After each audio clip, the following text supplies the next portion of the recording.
Hello there, and welcome to my channel. My name is Anna. I do not have a real intro. I'm sorry about that. But today I'm gonna do something that I wanted to do for a long time, but just never really got to it. And that is a sketchbook tour. I had this sketchbook since 2021. That's when I started it. And as of recording, it is 2025, which is honestly kind of embarrassing. And probably by the time I upload this video, it's gonna be 2026. This is a tiny Strathmore sketchbook. I really like this brand for their very affordable paper.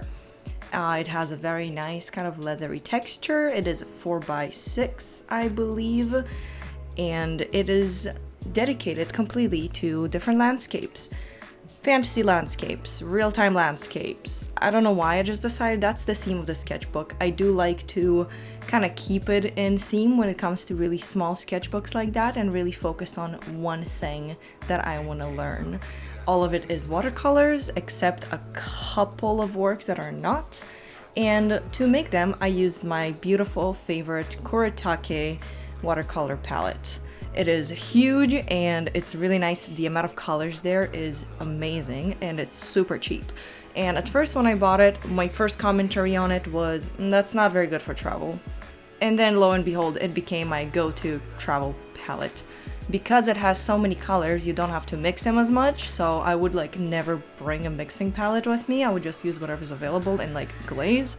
Probably not the best. You don't learn anything from doing it this way, but I've been doing watercolors long enough that I felt like I can cheat a little bit without really making my learning process slower. So that's pretty much it. That's all the background you need to know. I will slowly scroll through all the pages and talk a little bit about the works you can see in here, something about the background, my thought process, honestly, time and place in my life when this was done, because this sketchbook covers a span of 4 years, and a lot of things happen in 4 years. And I want you guys to lean back and enjoy. So, let's take a look at the first page. Now, I don't believe that this painting was in fact the first. I think I added it later, if I remember correctly, and that is a lake photograph from a camping trip I went to. I think all the first artworks in the sketchbook are from that same trip. That's when I started painting. On the second page, we have kind of a flat heel. Please excuse the accent slip up. I have no control over it. Sometimes it just happens. You'll have to bear with me. Landscape. I don't even know what's going on here. It's actually so bad. Why is the furthest hill so much paler, but then the house on top of it is so in focus? There was no thought in that process. That was such a bad painting. But across from it, there's actually a really nice one of a sky landscape. That one is also from a photograph, I believe from the exact same camping trip. I just really liked the sunset, took a photo of it, and then at home decided to paint it in the sketchbook. I flipped to the next page, and honestly, I don't know what this was. So the way this Strathmore sketchbook is binded is it has the good watercolor side and then the bad side, and then you end up with kind of bad side and a good side on the same spread. If you ever done watercolors, you know what I'm talking about when I say good side and bad side. So at first when I was working on it, I would leave the bad side alone and wouldn't do anything with it.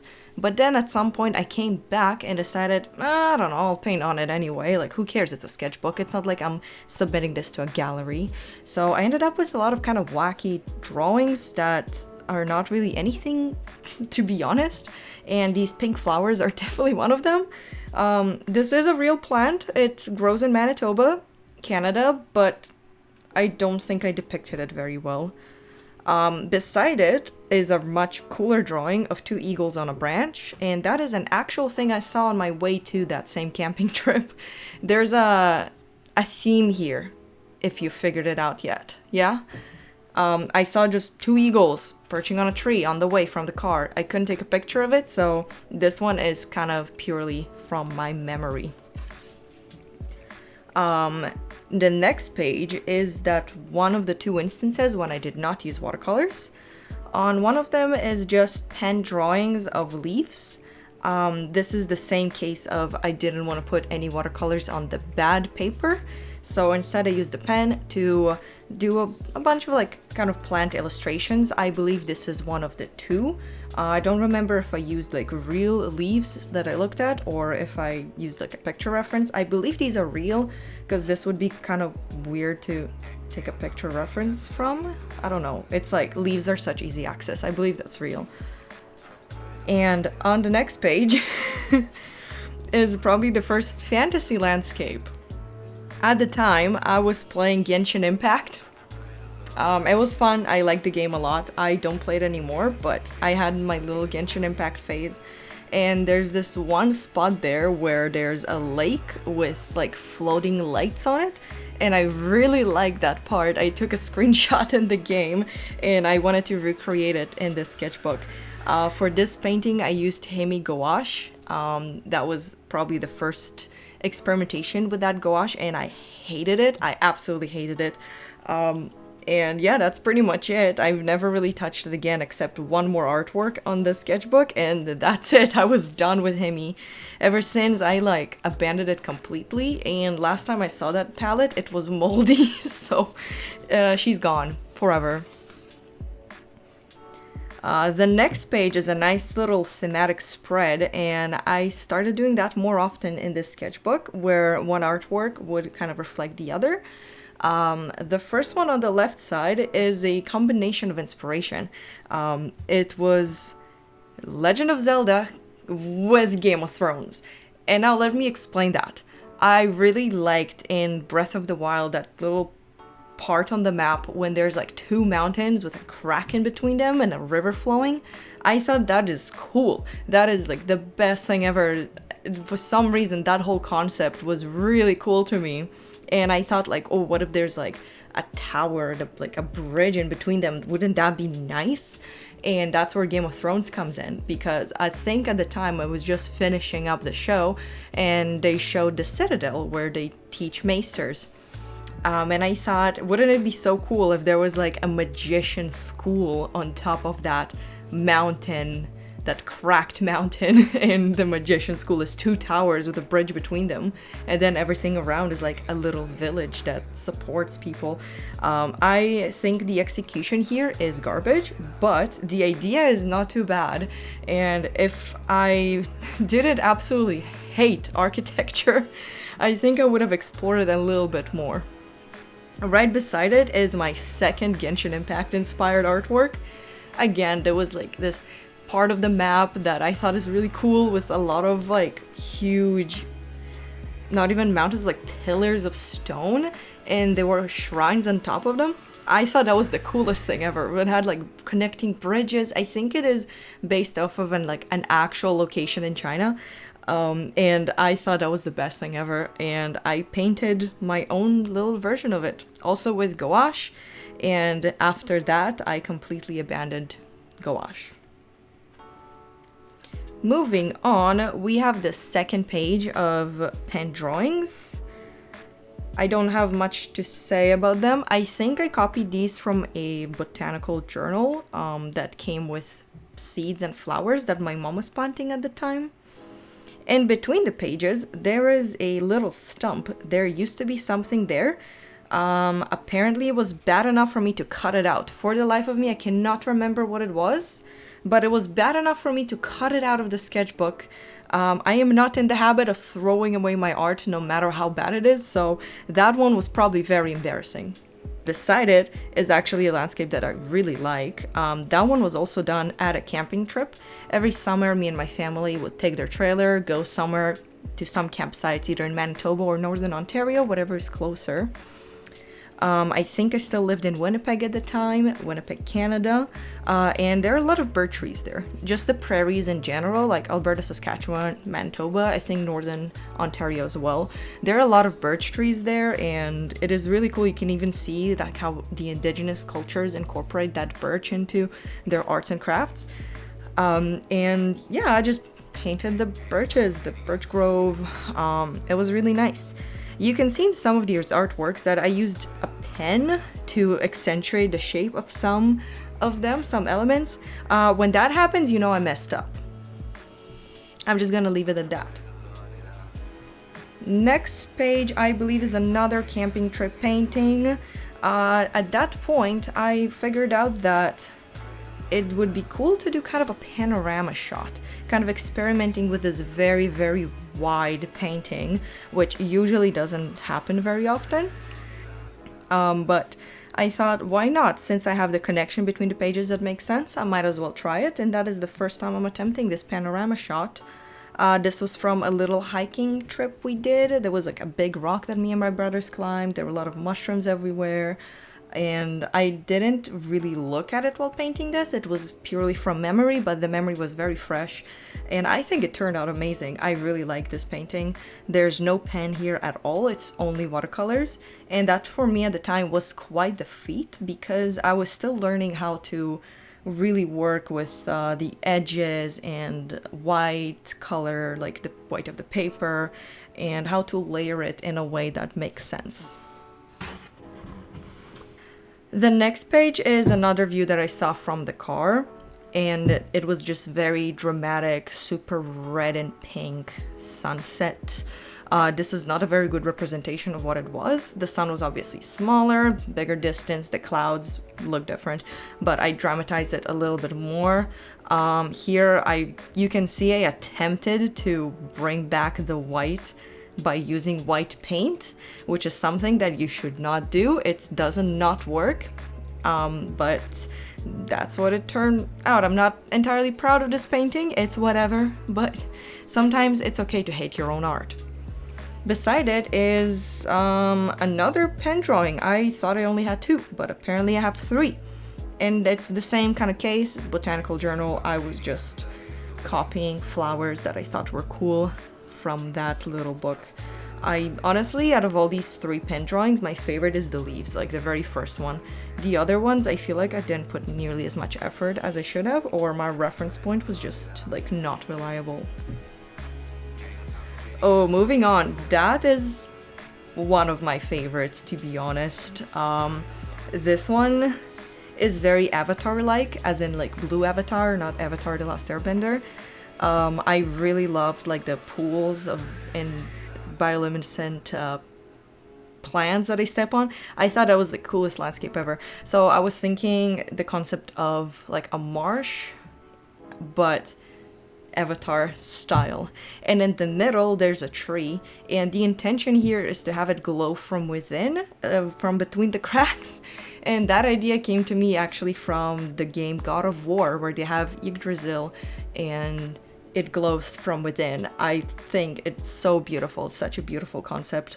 I think this would have worked better if it was digital, but till this day I'm a little scared of digital art, so maybe I'll give it an attempt. With a lot of these sketches, the thought process here is the idea is good, and perhaps I could explore it a bit more later, but for now I'm just putting it in this like tiny format with watercolors, the medium I'm most comfortable with, for keepsake for when I have the time and inspiration to do something. The next page is the only time in the sketchbook where I use this as a thumbnail for a bigger artwork that in the end didn't even happen. There was something glued on this page. I tore it out so this one can close better. This was from a series I did a while ago, which is all about like winter and the feeling of loneliness. But this painting did not make the cut. I did not do it in a bigger format. Instead, I have it here in a tiny little baby. On the next page, we have my attempt at architecture and perspective and nighttime lighting, which is very tricky for me. I don't know why, probably a lack of practice, but any like lighting that is not like direct sunlight or like supernatural, I'm not very good at it. Again, a lack of practice.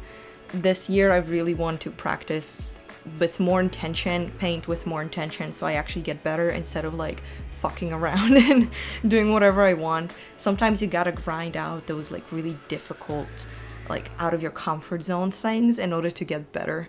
And this was my attempt at it. It's not awful, in my opinion. but it's also not the best. And I remember when I was doing these little paintings, I thought they were such a pain in my ass because all of these rooftops and all of those like non-organic shapes, they make my brain hurt. I do not like them. Also, everything here is kind of medieval, because I will never, never paint anything that is from the 21st century, apparently. On the next spread, we're still staying with the theme of the two paintings beside each other will match one way or another. And here we have a little desert landscape. I am super into Avatar. I'm sorry. I just love that movie so much, and so many concepts in that movie really stuck with me as an artist, and the idea of floating rocks is one of them. So there it is in this little desert situation, and I would do the floating rocks at every opportunity. If you have followed me for a while, you know that it rears its ugly head from time to time. I think the main inspiration here was one of those like photographs you see as your screensaver if you have a Microsoft computer. You know, it likes to show you a random photograph. So there was one of a cool desert landscape, and I decided, oh cool, I want to paint the desert landscape. So you can find inspiration from like the weirdest things ever. It's so random. And after that, I believe that was another landscape that my computer just threw at me. This time of like a cliff or and the sea. I don't know, that was like eaten away by the water. And I recreated that with the dramatic sunset. And here I was really trying to practice really like strong shadows and kind of outline highlights. A lot of these did come with the intention to practice something that I'm uncomfortable with. So these really like dramatic, intentional shadows, sunset lighting, these are things that are a little harder to work with, for me at least. And that's what I did to get slightly better. This next painting, I can tell you exactly when and where I did it. I did this in, I believe, 2023, right after I went on my first trip to Vancouver. At the time, we lived in Ottawa, and I decided, let's go to Vancouver for a week. I wanted to check out a college there. I, in fact, filmed a vlog there. It is on my channel. And we were walking through North Van, the rainforest there. I was taking a lot of photos. I loved it so much. It was like, honestly, in a way, it was like, I don't want to call it life-changing. I don't want to be that dramatic, but that trip was very impactful on me. And I did the cliche kind of treetops photography thing, and I painted it, and I think it looks really nice. I love how the green really shifts into that bluish color. It kind of looks like it's rainy. It looks rainy, despite the sun shining through. And I like this painting a lot. I think it's one of my strongest ones in the sketchbook. Right beside it is, I believe, inspired also by the same trip and the same photos that I took in Vancouver. But this time I decided to add a slight fantasy element, and I added houses that look like birds' nests. They're supposed to house fairies, if you can't figure that one out. These are little fairy bird houses. After that, this was done, I believe, on a summer break. At the time, I really slowed down with my production of paintings. I was burnt out. I was finishing up university, a process that I really hated. I was okay with university at first, but then my last 2 years was just hell on earth for various reasons. And in between my school projects and trying not to die, I painted just a few sketches. I would have bursts of inspiration and I would use it up, and then I would burn out again. To quote my favorite artist, Porter Robinson, burn up, burn down. Right beside it is another kind of dramatic lighting and shadow situation. I was thinking about that scene in Lord of the Rings where they cross a river and there's like two statues looking down on them, except over there the landscape is very blue and gray, and here I wanted to make it more brownish. Yeah, I don't have much else to say about it. It's inspired by Lord of the Rings. On the next page, I believe this was from a reference. It's just like a rainy city on a rainy day. I think it was Prague. Probably Prague. That's one of my favorite places that I ever visited. It's not very good. That's the only thing I can say about it. It's not very good. You can see I kind of lost steam and decided to use the pen. Which I said earlier, if that happens, you know I messed up. It's not very good. Moving on. This one was done because of a YouTube request. I was making a YouTube short of one of my previous paintings, and I put a question in the caption saying, what do you want me to paint next? And the comment I got was a jungle. So I did a jungle with a broken statue in the middle. You can't see it very well because the lighting and contrast here is awful. A lot of it was done with no reference, just pure imagination. So if you can't see the statue, it's right there in the middle. It's the gray blob. It's supposed to be like a feline, but it looks like a rabbit. That's it. It's a jungle. So after that jungle, I think I didn't touch a sketchbook for like a good 6 months, if not more. I was finishing up university and I was working and I was really focused, and after I graduated, I had the biggest burnout of my entire life.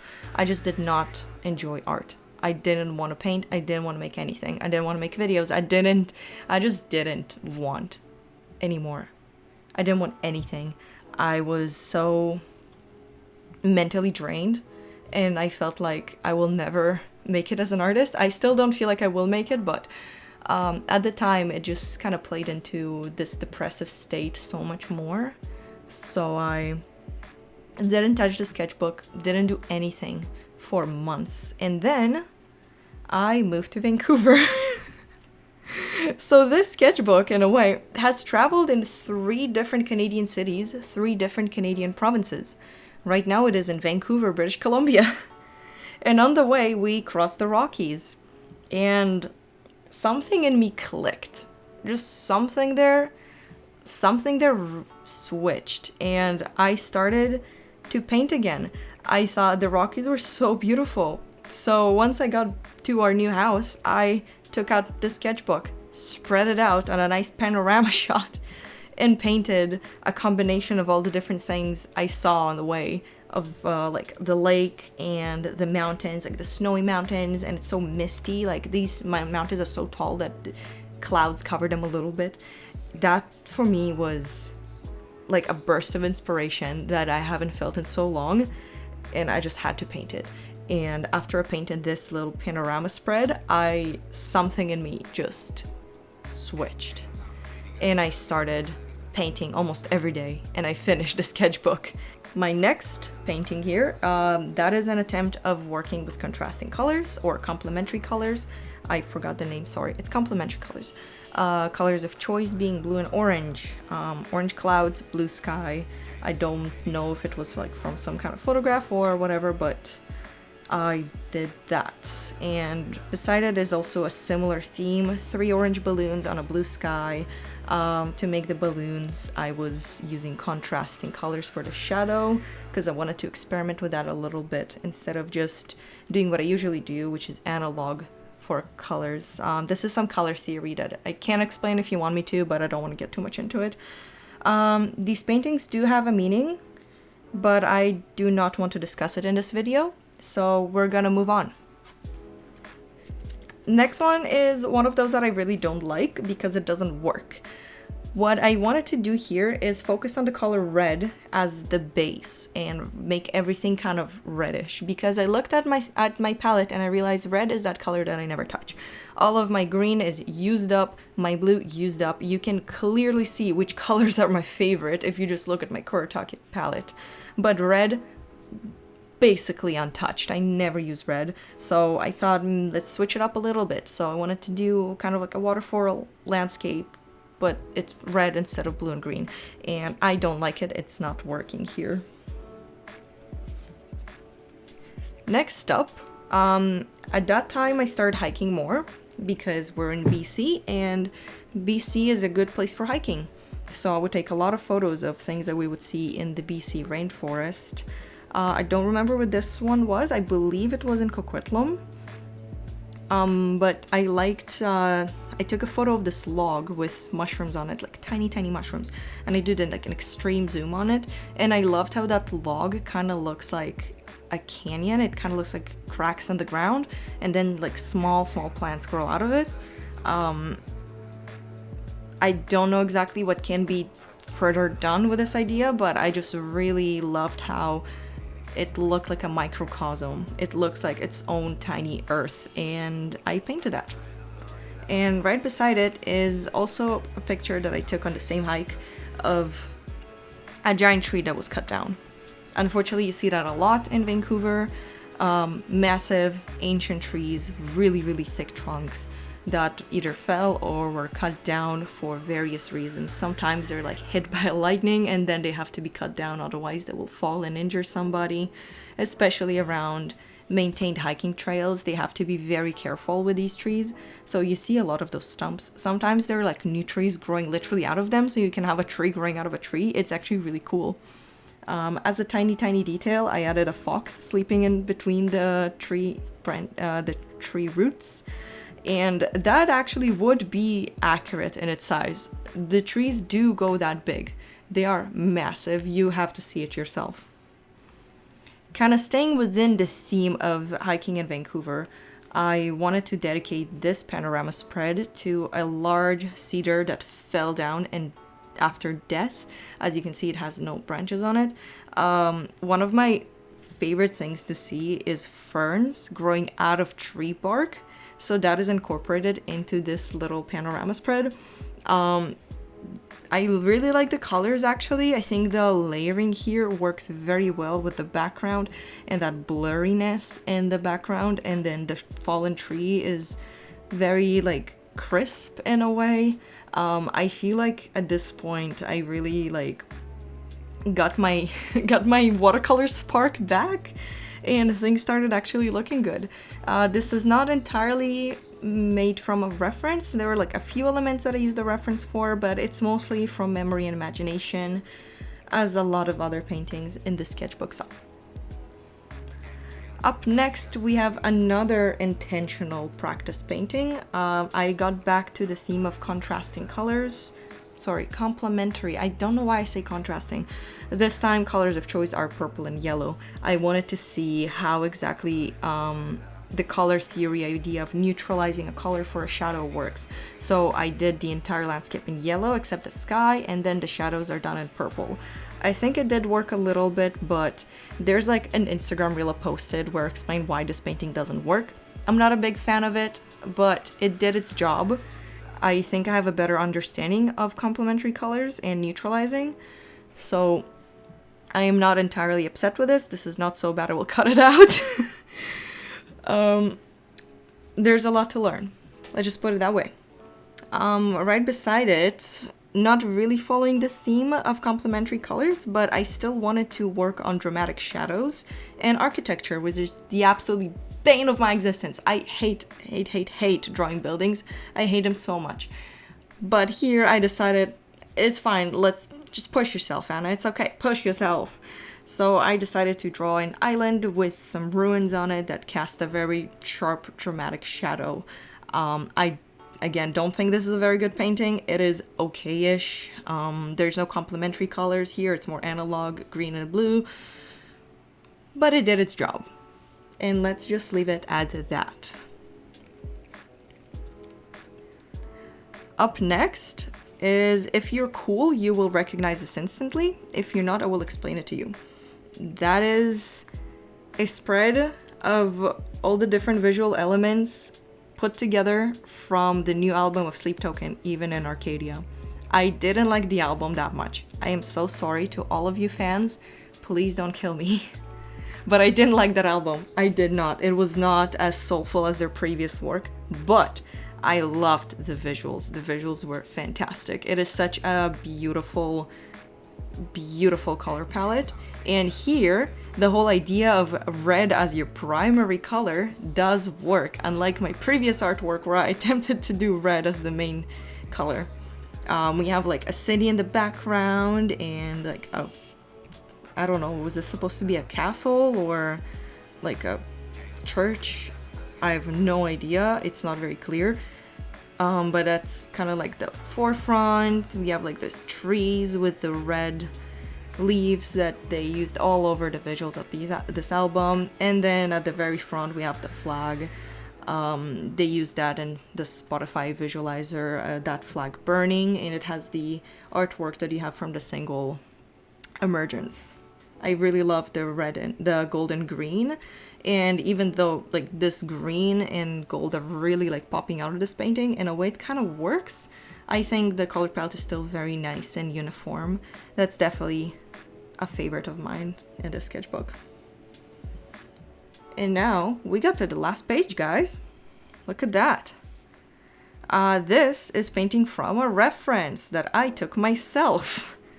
I was hiking in Squamish and I happened to ran into a sleeping bear. It was just chilling. It was sleeping there. It was so cute. I am terrified of bears, but thankfully that was a black bear and it was out. It was completely asleep, so we just kind of whispered, took pictures, and then moved on. Didn't bother it. I looked at the picture later and I noticed that there were ears sticking out of like the corner. That was a bear cub.